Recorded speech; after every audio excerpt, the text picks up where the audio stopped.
Bem-vindos a mais um episódio do podcast Aquela Peça. Hoje vamos falar sobre um clássico do teatro musical. É a primeira vez que falamos neste podcast do musical de Andrew Lloyd Webber, uma figura incontestável do teatro musical a nível internacional.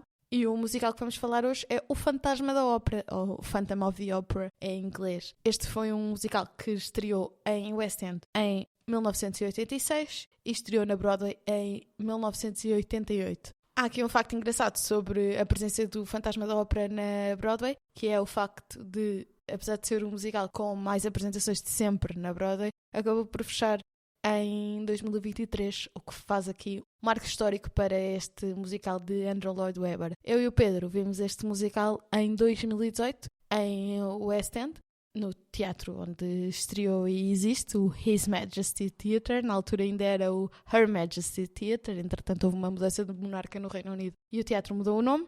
Porque está assente em terrenos que pertencem à coroa. Exatamente, é uma coisa engraçada sobre este musical. E eu vi mais tarde 2 vezes, quando ele veio a Portugal em 2024. O musical viria novamente em 2025, sempre com bastante sucesso. Esteve em Lisboa e creio que no Porto também. E eu pude vê-lo 2 vezes no primeiro ano em que ele cá esteve, em 2024. É um musical que muita gente conhece. Ele parte de um livro, não é? Tem um livro com a sua história.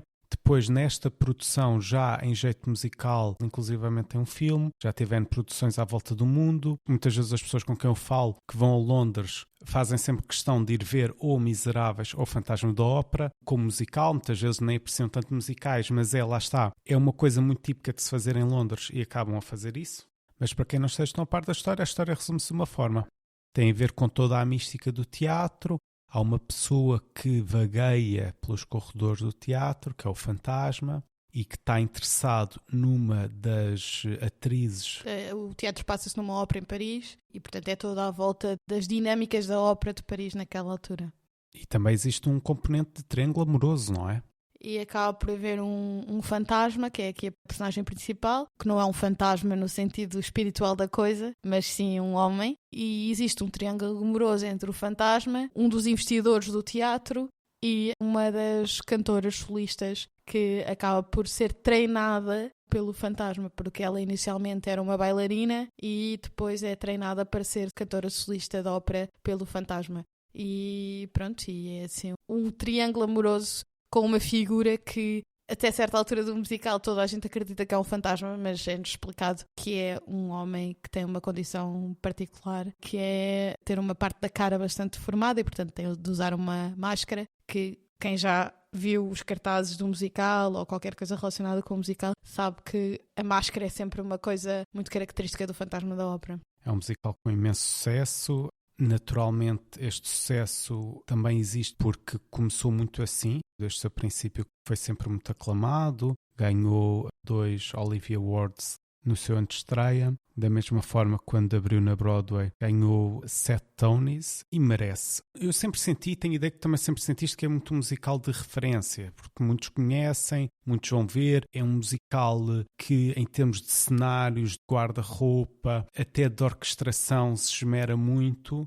E é como dizia, a pessoa gostando ou não de musical, e viu-se isso aqui, ou melhor, na produção que veio cá em 24 e 25 a Portugal, viu-se muito isso, que é as pessoas, mesmo quem não seja fã de musicais, ou pronto, ou pelo menos quem possa gostar, mas não tenha visto muitos, tem muito o objetivo de ir ver este. Há pessoas que já foram ver e foram ver novamente quando veio cá. E nesse aspecto eu acho que foi um bocadinho assim que nós decidimos ir vê-lo logo na nossa primeira viagem juntos a Londres. Foi o 4º musical que nós fomos ver, portanto o 4º em 4 dessa viagem, e nós tínhamos 3 musicais mais para um público, não lhe chamaria infantil por causa de todas as vicissitudes sobre as quais já falámos, nomeadamente o Rei Leão, mas 3 musicais mais do mesmo género, não é? O Rei Leão, Matilda e o Aladdin, e depois decidimos como 4º, tínhamos um 4º slot para preencher, decidimos ir assim para um mais clássico, que lá está, que eu gostei imenso, só que nunca vai para os meus favoritos porque é daqueles que é seguro, é uma aposta, é a típica aposta segura, é muito bom, mas lá está, muita gente já viu, muita gente conhece e depois os preferidos das diferentes pessoas. Acabam por ser coisas assim mais específicas, assim diferentes. Pessoas acabam por optar por outros musicais para serem os seus favoritos. De qualquer das formas, é sempre uma aposta segura quando se vai a Londres ou quando se apanha alguma produção num sítio em que as pessoas estejam. Sim, quando nós partimos para ver este musical em 2018, num conjunto destes primeiros 4 musicais que vimos, eu acho que nós chegámos a debater que queríamos ver também um musical mais clássico. Em Londres há 2 musicais muito clássicos, é este e Os Miseráveis, e eu acho que as pessoas, quem nunca viu musicais, opta sempre por um ou por outro.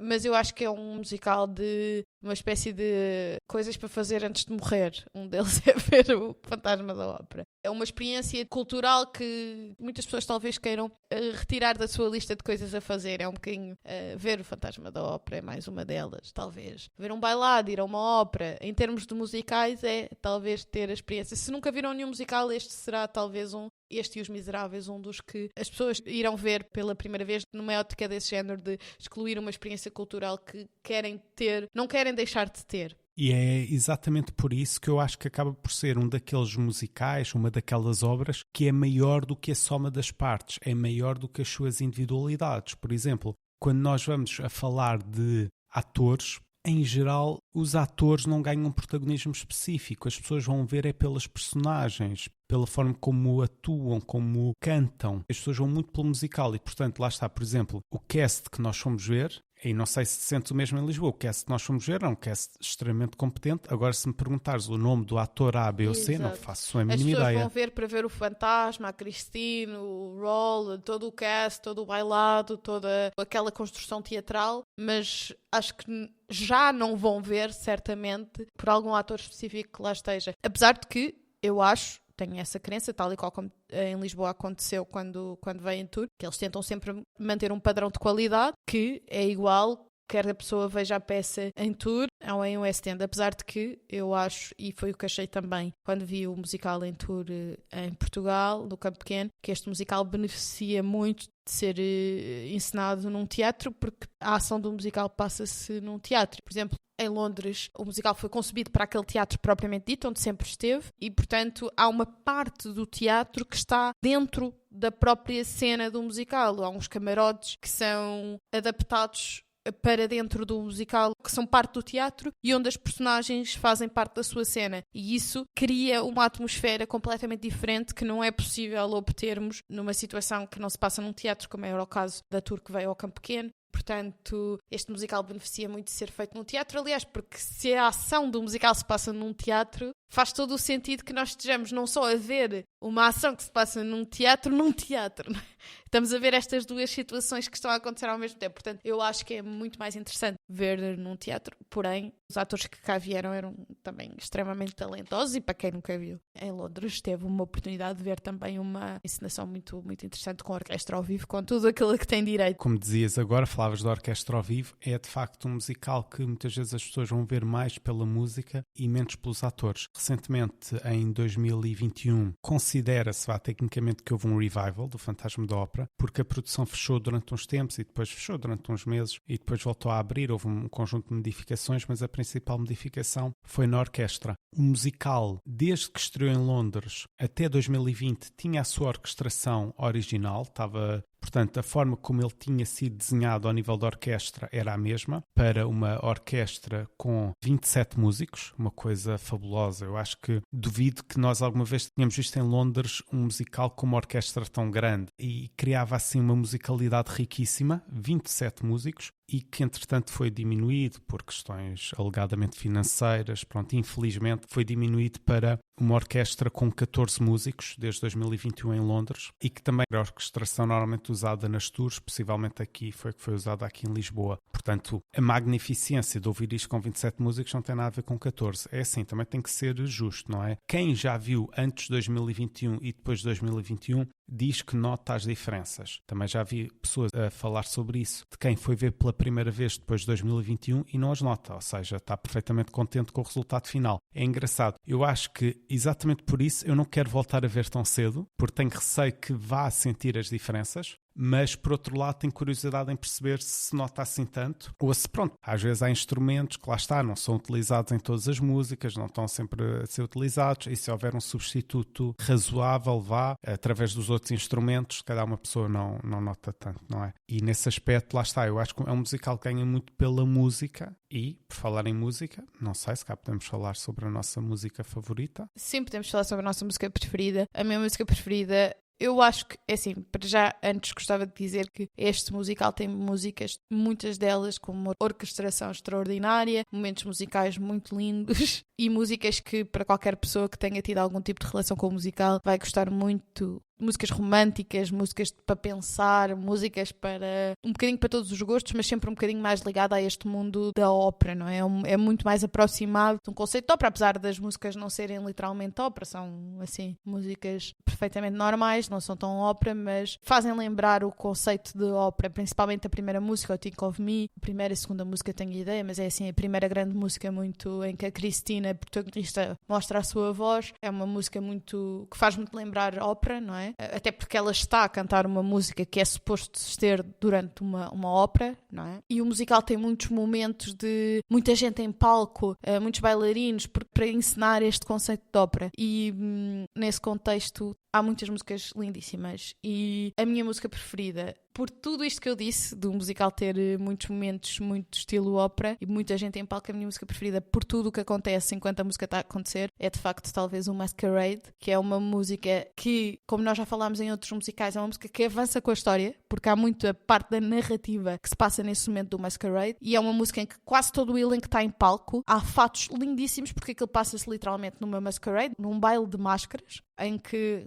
a Cristina aparece com o namorado novo, futuro noivo, o Roll, e aparece o fantasma e há ali toda uma confrontação no final da música, mas existe perante todo este momento do baile de máscaras em que, em termos de encenação, de guarda-roupa, de dança, de música propriamente dito, é um momento musical extraordinário. E é muito engraçado porque aqui em Portugal, quando foi a tour, os cenários eram um bocadinho diferentes, mas eles fizeram questão de fazer um dos cenários mais ricos. Era sem dúvida o cenário da Masquerade, porque lá está, para recriar toda esta cor e toda esta mudança de visual e de máscaras e de beleza de festival de máscaras, de baile de máscaras. Não foi esquecido mesmo num cenário de tour, era um cenário específico para esta música e é um momento relativamente pequeno, não é uma música enorme e pronto, eu acho que por tudo isso é a minha música preferida, talvez não música preferida, mas momento musical preferido, mas como disse, muitas das músicas do musical são absolutamente extraordinárias.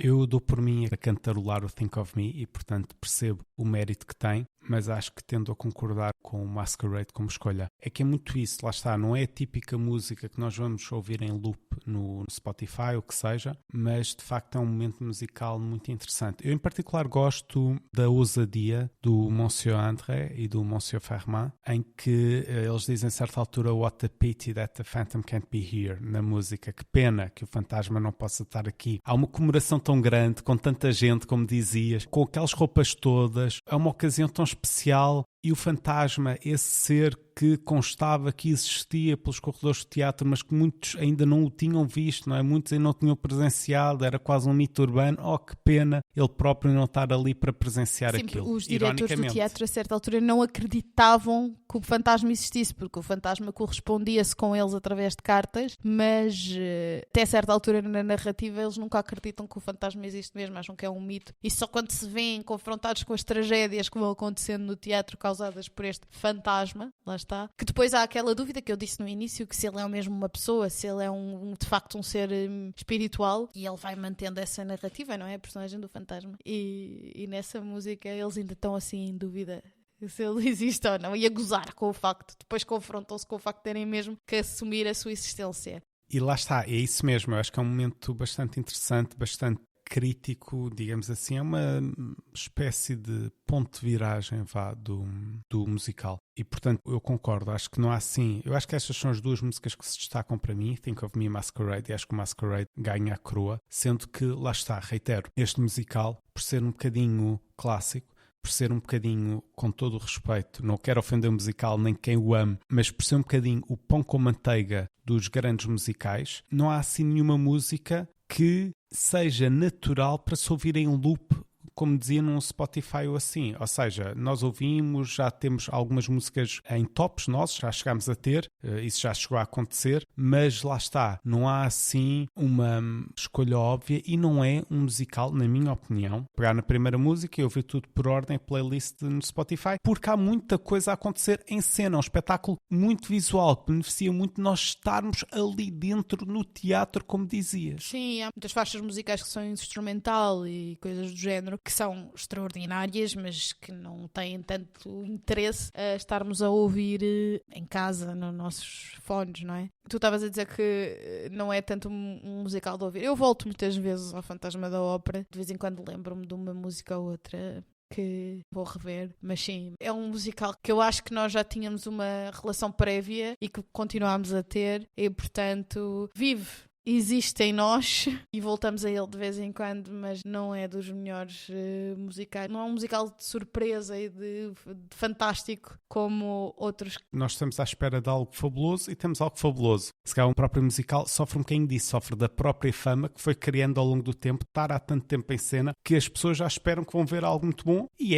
nunca, em princípio, nunca poderá constituir essa surpresa porque já ouvimos falar, ou já conhecemos alguém que foi ver, ou pronto. E é engraçado porque também nos levou a conhecer o mundo de Andrew Lloyd Webber, foi o primeiro musical que nós vimos dele, ao vivo, e é engraçado porque é uma história do início ao fim, toda ela uma narrativa que tem um princípio, um meio e um fim, todas as personagens têm uma história que nem sempre é comum no Andrew Lloyd Webber, o Cats não é assim, as personagens vão se apresentando e depois há uma conclusão, mas não há uma linha tão seguida da narrativa. E este não, é uma história completa que começa num contexto, acaba num contexto diferente. Pronto, é um musical todo ele completo, como depois também vimos outras histórias do Andrew Lloyd Webber. Mas é engraçado porque depois conheceríamos Andrew Lloyd Webber noutros contextos. Sim, o Cats, Starlight Express tem o mesmo tema. Eu diria que é um produtor e compositor com uma obra muito eclética. E este é o seu expoente máximo, é o que é mais conhecido. É a produção de longe com maior sucesso. O Cats teve bastante sucesso em West End, agora também bastante sucesso a nível internacional. Algumas produções são mais bem-sucedidas, outras não tanto, mas esta foi claramente a sua masterpiece, digamos assim. Esta é a sua obra-prima. Queria dizer também, eu não deixo de aconselhar as pessoas a experimentarem ver este musical na mesma ótica que nós estávamos a dizer. Se tiverem que ir a Londres e quiserem ver um musical, é na mesma um bom início, porque é um musical extraordinário. Tudo o que nós dissemos até agora de não desencoraja as pessoas de amarem este musical tanto como qualquer outro. É um excelente musical para iniciar o gosto em teatro musical e talvez até para pessoas mais velhas, ou a narrativa lhes diga mais do que nos diz a nós, porque também é um musical que se passa num tempo histórico diferente, com um conceito de amor diferente, com um conceito de narrativa diferente e, portanto, se calhar a nós que somos um bocadinho mais jovens não nos diz tanto, mas acho que é sempre um musical a que é importante voltar e é muito bom. Portanto, nada do que nós dissemos até agora que desencoraje quem, por exemplo, está a planear uma viagem a Londres de ir ver um musical, porque vale a pena, vale sempre a pena voltar ao Fantasma da Ópera. Por isso é que eu, quando ele cá esteve, fiz questão de ir ver. O Pedro, por acaso, não foi ver dessa vez. E dar aqui a nota, como estavas a dizer, ir a Londres, se as pessoas puderem, porque eu percebo que trazer uma tour internacional tem muita gente, a orquestra, pronto, um conjunto de funções de apoio, não é? Mas lá está, eu acho que eu não fui na altura porque achei os preços, não só no Fantasma da Ópera, também, não só no Fantasma da Ópera, mas os preços para este tipo de produções, nomeadamente cá em Portugal, estão cada vez mais altos. E lá está, para ver no campo pequeno tudo mais, das duas uma, ou via ali em frente ao palco, quase, vá, na plateia, se calhar a primeira metade da plateia, e arriscava-me a gastar mais do que no bilhete para a produção em Londres, para lugares que se calhar não tinha que ser lá na plateia à frente, mas um bocadinho mais atrás, mas como estamos numa atmosfera muito mais cozy, um teatro mais pequeno do que uma arena, não é? Do que uma sala de espetáculos grande, a visibilidade mesmo assim é muito boa, ou ia cá mais para trás, e por exemplo um campo pequeno não só tem problemas em certos locais com acústica, é um sítio muito grande e depois lá está, e depois há aquela questão que tu disseste, que era o cenário, era uma caixa, digamos assim, e portanto eu arriscaria dizer que para aí 1/3 do campo pequeno pagou imenso e não teve visibilidade praticamente nenhuma, teve uma visibilidade reduzida para o palco e para o que estava a acontecer em palco, e acho que isso é uma questão a ter em conta nestas produções. Eu sou o primeiro a adorar ter ver estas produções cá, mas acho que para o público português é assim, são preços um bocadinho excessivos, de tal forma que quando veio cá a produção da primeira vez a coisa esgotou. E agora da segunda vez, já havia até durante os dias das exibições no Fantasma da Ópera havia bilhetes, a mesma coisa para o Cats. O Cats lá está desta segunda vez porque também passou pouco tempo desde que veio cá há uns anos, tenho ideia, há 3 ou 4 anos. Infelizmente lá está, há essa questão e eu para ver, prefiro ver no teatro para o qual ele foi desenhado originalmente, se calhar a pagar o mesmo do que pago num campo pequeno. Sim, e este musical é um musical que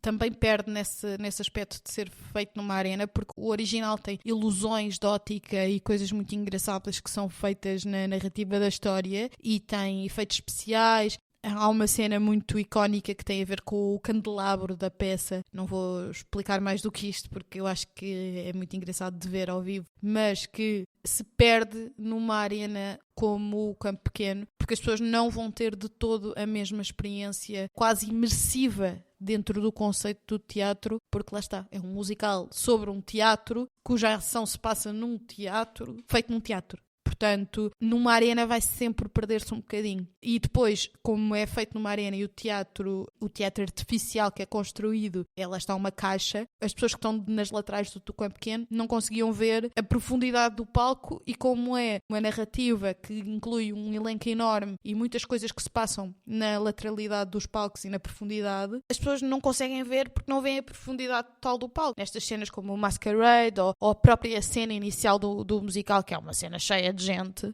pronto, acaba por perder-se ali um bocadinho este fator de pequeno teatro londrino, ou neste caso a imitação da Ópera de Paris, que é o que é suposto ser o musical, e perde-se um bocadinho, mas é uma experiência que, para quem não viu o musical e quem não tem a oportunidade de ir a Londres, vale a pena e é um musical giro. Eu fui uma vez com a minha avó e outra vez com a minha mãe. Lá está, neste aspecto de ser um musical clássico que talvez as pessoas mais velhas possam arriscar da sua bucket list para poderem ter como experiência cultural. Antes de avançarmos com a nossa classificação, só dar aqui uma última nota. Eu acho também um dos nossos problemas há aqui uma tentativa de conseguir muitas receitas com menos exibições e é normal, lá está. Não tem a ver com uma companhia específica, não tem a ver com uma produção específica, não tem a ver com produtores específicos, não tem, é normal. É muito comum, por exemplo, há uma orquestra que eu aprecio bastante, que produzia anualmente um espetáculo de Natal com músicas de filmes e séries, e eles produziam tipo um espetáculo de Natal que era tipo um à tarde e outro à noite no Campo Pequeno. E a certa altura eles passaram para um no Altice Arena. Enchem aquilo tudo, se calhar enchem ainda mais, se calhar aquilo ainda leva mais gente do que duas vezes o Campo Pequeno, não faço a mínima ideia, honestamente. Eles só atuam uma vez, portanto, a quem está em palco só atua uma vez, pronto, e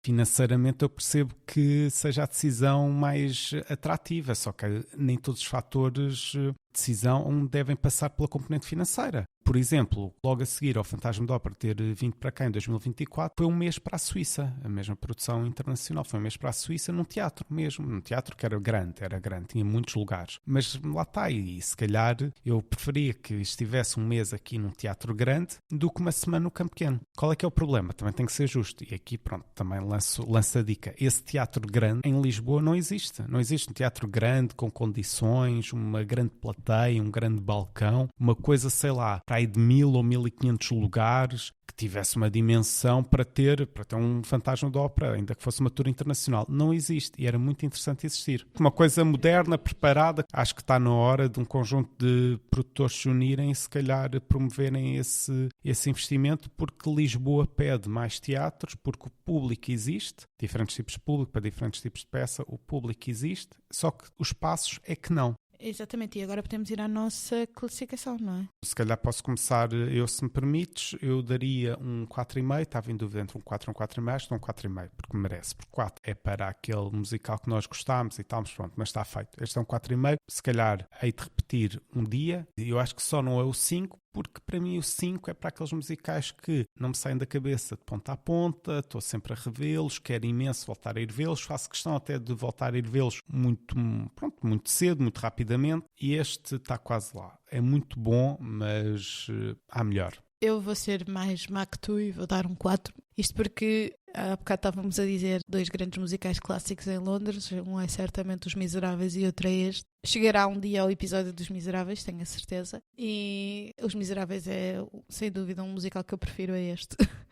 E pondo os dois em igualdade de circunstâncias, só posso dar um 4 a este, porque este musical é ótimo, é extraordinário, mas assim está há anos e vai continuar. E como todos os musicais que estão parados, acho que tem o seu mérito. Mas como vai continuar, não precisa da minha ajuda e não precisa da minha grande classificação. E em especial, as 2 últimas vezes que eu o vi aqui em Lisboa, não fiquei particularmente impressionada, não é? De facto, a vez que vimos em 2018 é mais extraordinária e acredito que se voltássemos a ver em West End seria também interessante, mas lá está, é um musical que está estagnado. E por isso 4, acho que é uma boa nota. E eu, pronto, aqui já dei o meu interesse pessoal. Eu gosto mais dos Miseráveis. Posto isto, por falar em Miseráveis, não, estou a brincar. O próximo episódio não tem rigorosamente nada a ver com os Miseráveis. Tem sim a ver com uma coisa que nós dissemos aqui. Há musicais que são mais clássicos, são aquilo, estão estagnados, toda a gente já falou e, portanto, toda a gente já sabe o que é que espera. E depois há outros que, de repente, nós chegamos e não estamos a contar com aquilo é qualquer coisa fora da caixa e que acaba por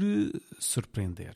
E um dos musicais que cumpre esse preceito é o musical sobre o qual nós vamos falar no nosso próximo episódio, não é? Sim, que é precisamente um musical que surgiu bastante recentemente e que rapidamente foi para os nossos tops de preferência, incontestavelmente, que é o The Curious Case of Benjamin Button, o musical. Certamente muitas pessoas se lembrarão deste título porque também existe um filme e existe um livro. E, portanto, algumas pessoas certamente estão familiarizadas com a história. E recentemente estreou em Londres uma versão em musical que nós vimos 3 vezes, não foi? Vimos 3 vezes no espaço de um ano e, portanto, já acabou, o musical já fechou, entretanto, mas vai ficar para sempre nos nossos corações, com muita pena de não o podermos ter visto mais desde que fechou, mas que faz parte das nossas playlists do Spotify e sobre o qual nós vamos alongar-nos certamente a falar no próximo episódio. Posto isto, só nos resta pedir-vos que nos sigam nas nossas redes sociais, no Instagram em podcast Aquela Peca, um escândalo, não dá para ter um C de cedilha no nome, no URL, e no TikTok em Aquela Peca. É mais minimalista. E que sigam também o podcast no Spotify. No Spotify tem a vantagem de, quando sai um novo episódio, são logo notificados e, portanto, é só carregar na notificação e começar a ouvir. De resto, despedimos aqui, dizendo-vos até o próximo episódio, onde poderão vir a descobrir aquela peça.